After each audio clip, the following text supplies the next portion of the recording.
Alright, I'm going to show you how to make Cape Cod oyster stew. You're looking at the ingredients there. Half and half or milk, about 6 oysters, pepper, salt, butter. And for this I'm making a bowl. I'm going to use about a tablespoon and a half, and chopped onion. Now to save time on making this video, I have already put the tablespoon and a half of butter in the pan and sauteed the onion until it was translucent, which it almost is now. So it's on medium-high heat, and then I'm going to put in the oysters and the liqueur. Now, some people like to, I picked all the shells out, and some people like to strain the liquid just to be sure, but I feel pretty confident. Now, remember, people eat oysters raw, so you don't want to cook them too much. If you cook them too much, or the longer you cook them, the chewier they get. So you only really need to cook them until you see the edges curl, which will only take a minute or two, if that. And you see the butter is marked tablespoon, so for a bowl.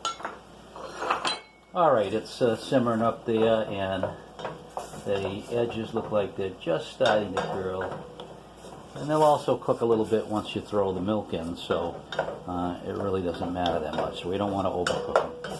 Alright, after that you add the half and half. I like half and half because it's a little creamier, but you can use straight milk or you can use more cream.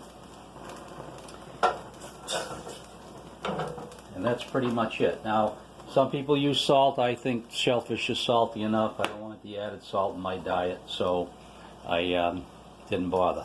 But then you can pepper to taste, and usually I sprinkle it for a bowl until you can see that I've pretty much peppered the surface of the milk.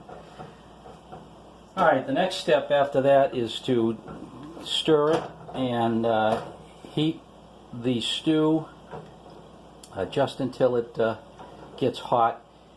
You might see it simmering around the edges a little bit, but it's very important not to boil the milk. If you boil the milk, it's going to curdle, and you're going to ruin the taste of the stew. So we'll just get that nice and hot.